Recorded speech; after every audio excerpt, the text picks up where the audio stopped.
Let's talk about that perfect cast. You know the one. It's a beautiful long arc that sends your lure sailing across the water, landing with a satisfying plop right under that juicy-looking log on the far bank. You feel like a pro. But what if I told you that moment of pride was the exact moment you ruined your chance of catching anything there? What if that perfect cast just announced your presence to every fish within a 30-foot radius and sent them running for cover? Today, we're going to tear down one of the most common beliefs in fishing. We'll explore why your best, most impressive cast might actually be your worst enemy. Stick around, because what you're about to hear might just be the reason you've been getting skunked on your favorite spots. So, here's a question to start with. Do you think a loud splash attracts fish or scares them? Let me know in the comments, and let's see if you change your mind by the end of this video. For as long as most of us have been fishing, the long, accurate cast has been a badge of honor.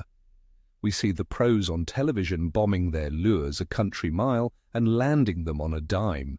It's ingrained in us. We spend money on high-end rods and reels designed for distance. We practice in the backyard. Why? Because we've been taught that the fish are over there, way out on the far bank, far away from any pressure. This creates a powerful habit.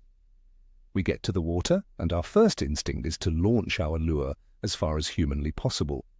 We focus so much on the destination, that spot 100 feet away, that we completely forget about the journey. We never stop to consider what the lure's arrival sounds and feels like to the very creatures we're trying to trick.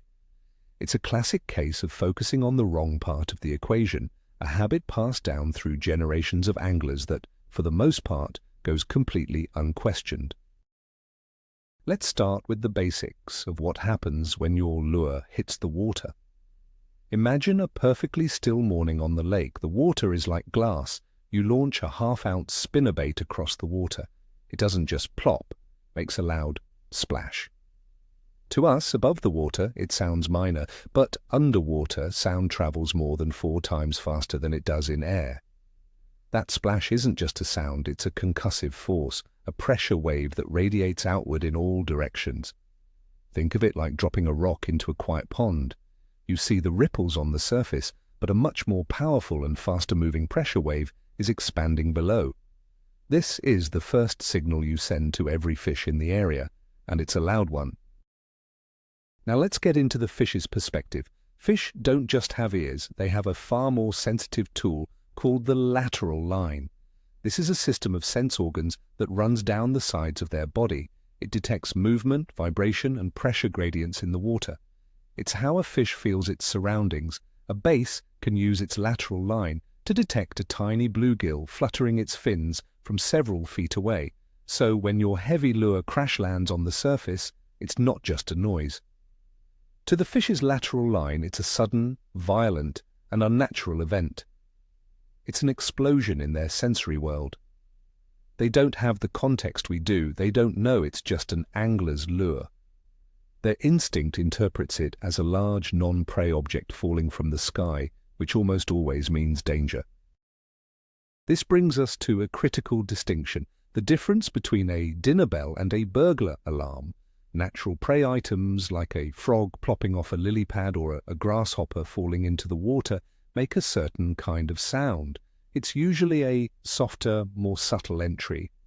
These are the sounds that can trigger a feeding response. A heavy, fast-moving lure smacking the water at high velocity creates a completely different acoustic signature.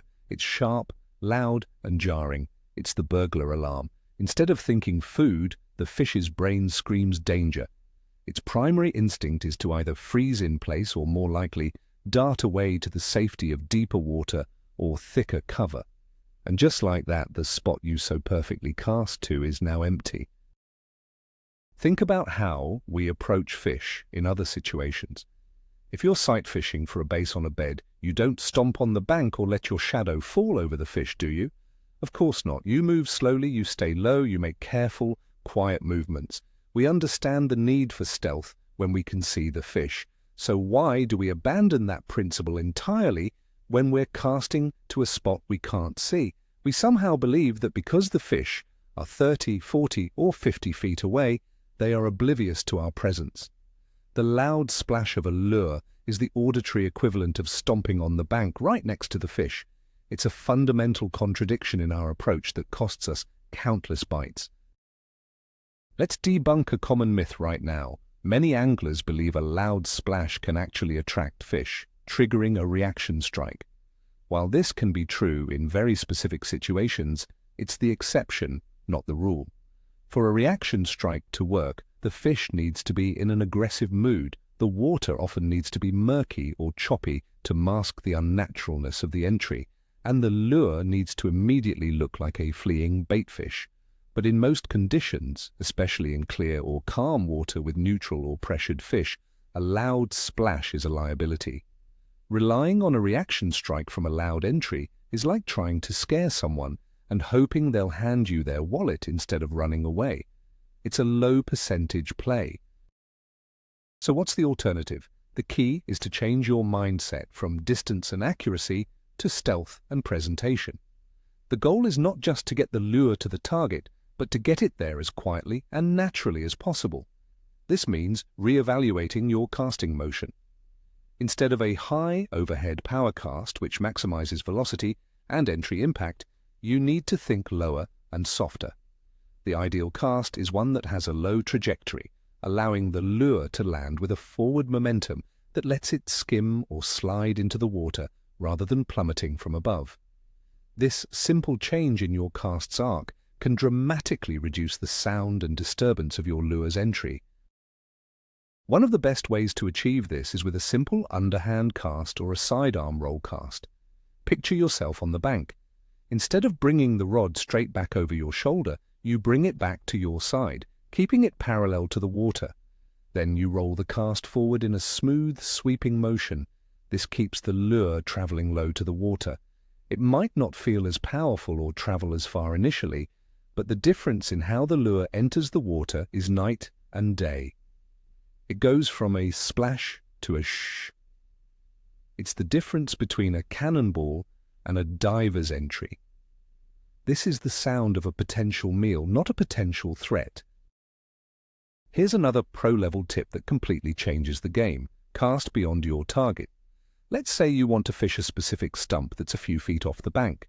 The amateur move is to aim directly for the stump and land the lure right on top of it. This is a surefire way to spook any fish holding there. The smarter approach is to aim your cast 5 or 6 feet past and to the side of the stump. Let your lure land quietly in a non-critical area. Then, after letting things settle for a second, you can begin your retrieve and bring the lure into the strike zone. The fish never hears the loud impact. The first time it becomes aware of your lure, it's already in the water, moving and behaving like natural prey. You've effectively snuck in the back door. The weight of your lure and sinker also plays a massive role that many anglers ignore. We often default to heavier weights to cast farther and get to the bottom faster, but a half-ounce weight makes a much bigger disturbance than a quarter-ounce weight. Ask yourself, do I really need this much weight? Could I achieve the same result with a lighter setup? By downsizing your weight, you not only create a softer entry, but also a more natural fall through the water column. This subtle adjustment can be the difference between a fish spooking from the initial impact and one striking your bait as it flutters down. Let's also consider the type of lure. A dense, compact jig is going to hit the water much harder than a lightweight, hollow-bodied frog. A Texas-rigged plastic worm with a light bullet weight can be made to enter the water almost silently. Pay attention to the aerodynamics and density of what you're throwing. Sometimes, the best lure for the situation isn't the one that casts the farthest, but the one that lands the softest. For example, when fishing calm, shallow water, choosing a weightless plastic over a heavy jig is a strategic decision based on stealth, not just action. This entire concept also forces us to reconsider the myth of the far bank. We are obsessed with casting as far away as possible because we assume that's where the unpressured big fish are. But often the best holding spots are much closer. They might be a drop-off just 10 feet from where you're standing, a submerged rock pile in the middle of the channel, or a weed edge you could easily reach with a soft pitch. By focusing all our energy on that far bank, we not only spook fish over there, but we also completely ignore the high percentage targets right under our noses. Let's put this into a real-life scenario. You arrive at a new spot. Your buddy immediately grabs his rod and launches a big crankbait all the way to the other side. You, on the other hand, take a moment. You watch the water. You make a few short, quiet casts to the cover closest to you. You work the area methodically from near to far. More often than not, you'll be the one to pull a fish out of that spot before your buddy's lure has even made it halfway back. Why? Because you didn't send out a shockwave that put the entire fish population on high alert. The environment you're fishing in should dictate your cast. In a river with heavy current and stained water, a loud splash from a spinnerbait might not matter as much. The background noise and low visibility can mask your entry, but on a dead calm, clear pond at sunrise, a quiet entry is absolutely critical. The fish are skittish and they can see and feel everything. You must adapt your casting style to the conditions. A one-size-fits-all, bomb it out there approach is a recipe for failure in finesse situations. Let's also talk about the line. Your fishing line hitting the water can also create a disturbance. A heavy braided line, for example, can make a slapping sound on the surface during a long cast. Using a lighter line or a fluorocarbon leader that is less visible and sinks can further enhance your stealthy presentation. It's about controlling all the variables you can.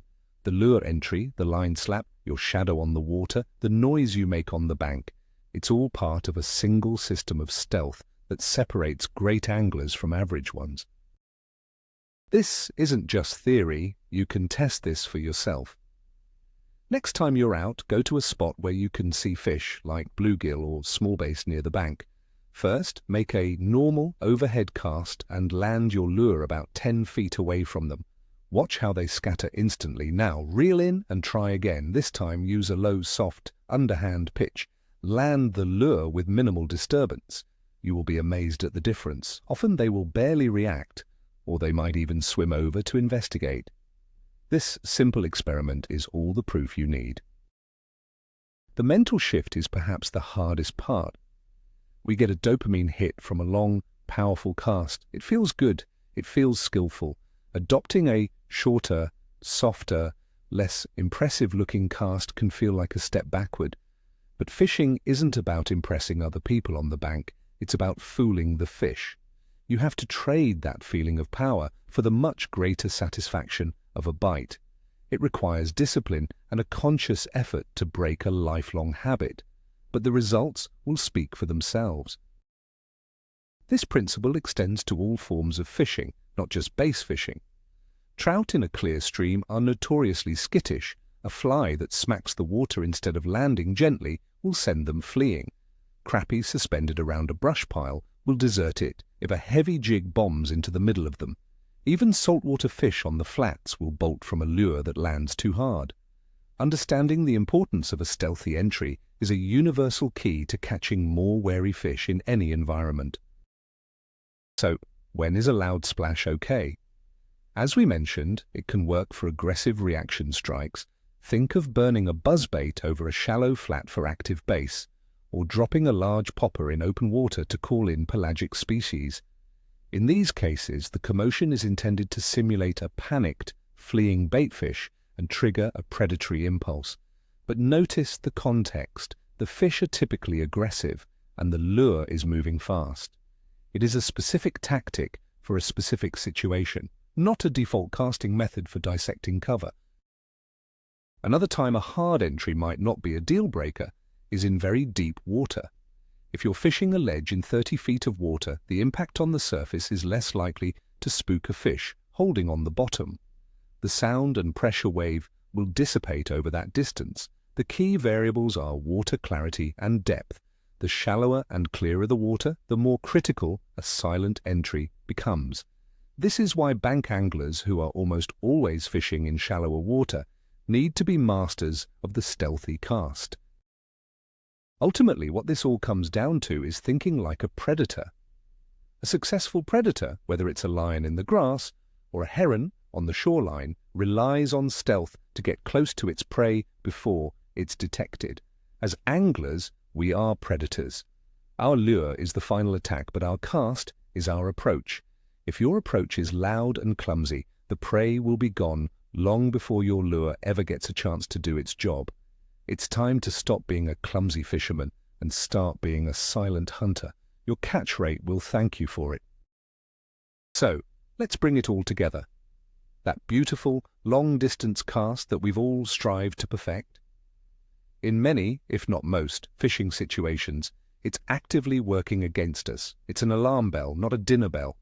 The biggest takeaway, the real aha moment here, is that the success of your cast isn't just about where the lure lands, but how it lands.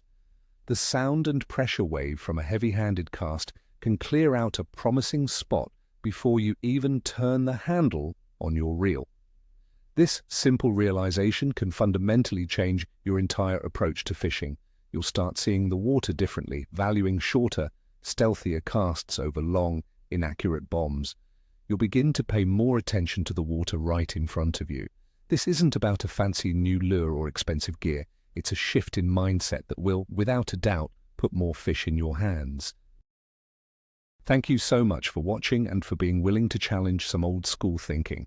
If this video gave you a new perspective, do me a favor and hit that like button and subscribe for more content that cuts through the noise.